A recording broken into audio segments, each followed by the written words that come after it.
अब चुनाव आने वाले हैं। पहली चीज़ तो किसी भी चुनाव को हल्के में नहीं लेना चाहिए। अभी तो पता नहीं नतीजे क्या हैं, लेकिन आज के चुनाव से सबसे बड़ी सबक यही है कि ओवर कॉन्फिडेंस मत करना कभी भी। किसी भी चुनाव को हल्के में नहीं लेना चाहिए। हर चुनाव कठिन होता है, हर चुनाव में हर सीट कठिन होती है। मेहनत करनी है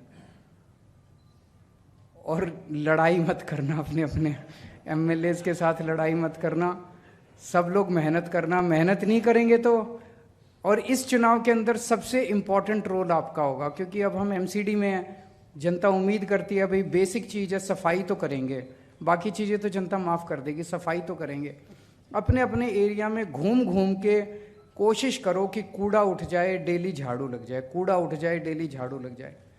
उतना काम अगर आप करा देंगे, मुझे उम्मीद है कि हम लोग चुनाव जीत जाएंगे। अपने अपने इलाके में इतना कर देना मेरे कहने से। लड़ना मत, लड़ाई झगड़ा अप्रैल में कर लेंगे। अपना ही परिवार है, परिवार में लड़ाई झगड़ा तो होता ही है, उसमें कोई गलत बात नहीं है लड़ने झगड़ने में। लेकिन अब लड़ाई झगड़ा हम अब मार्च अप्रैल में करेंगे। अभी चुनाव जीतना एकमात्र हमारा लक्ष्य होना चाहिए। फरवरी के महीने में चुनाव है, हम सबको मिलके उसके लिए काम करना है। जब हम लोगों से बात करते हैं, मेरे को सबसे बड़ा तो ये होता है, जब अब ये बीजेपी वाले हरियाणा गए, हरियाणा में जाके वो कांग्रेस को गालियां दे रहे हैं। कुछ लोगों ने आम आदमी पर, अरे तुमने 10 साल हरियाणा में क्या किया वो काम गिनाओ ना अपने। 10 साल में उनके पास एक काम नहीं है गिनाने के लिए। प्रधानमंत्री जी ने अभी लोकसभा चुनाव लड़ा, 10 साल देश के प्रधानमंत्री थे, उनके पास एक काम, उनके कई भाषण सुने। कहीं बोले टूटी चोरी करके ये लोग भाग जाएंगे, आपकी भैंस चोरी करके भाग जाएंगे। वो 10 साल उन्होंने बतौर प्रधानमंत्री क्या काम किया, एक काम उनके पास गिनाने के लिए नहीं है। ये बहुत शर्मनाक बात है।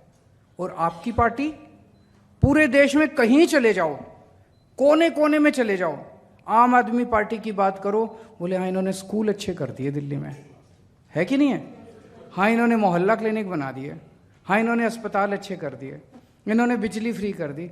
तो बिजली, अस्पताल, स्कूल, पानी, फ्री तीर्थ यात्रा, महिलाओं का यात्रा, सीसीटीवी, ये चीज़ें तो पूरे देश में कहीं चले जाओ सारे गाते हैं आम आदमी।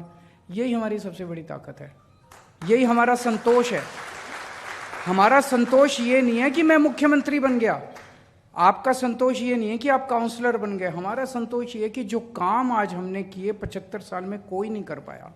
कल जब मरेंगे तो सुकून होगा, ऊपर वाले के साथ दरबार में जाके कह सकते हैं जी मैंने बच्चों को अच्छी शिक्षा दी थी, पढ़ाया था, हम लोगों ने बच्चों के लिए अच्छे काम किए थे। तो खुश रहना, और खुश कैसे रहना है? जितना भगवान ने, ये भी गीता में लिखा हुआ है, जितना भगवान ने दिया है उसी से सेवा करने की कोशिश करो।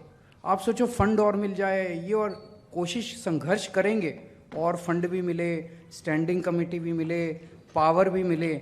लेकिन आज आप जिस पोजीशन पे हो, अरे कल तक तो हम कुछ भी नहीं थे। दिल्ली की झुग्गियों के अंदर मैं और मनीष सिसोदिया जी दिल्ली की झुग्गियों में घुमा करते थे हम, तभी शीला दीक्षित जी से काम करा लिया करते थे, धरने दे दे के काम करा लिया करते थे। आज तो फिर भी कोई काउंसलर है, कोई एमएलए है, कोई मंत्री है, कोई मुख्यमंत्री, आज तो फिर भी कुछ तमगा तो लगा हुआ है, तो कुछ ज़्यादा ही काम करा सकते हैं, जो पहले हम कुछ भी नहीं थे तभी करा लिया करते थे। तो जितनी सेवा कर सकते हो जनता की अपने तन मन धन से, काम तो यही आएगी, सेवा ही काम आएगी, और कुछ काम नहीं आने वाला।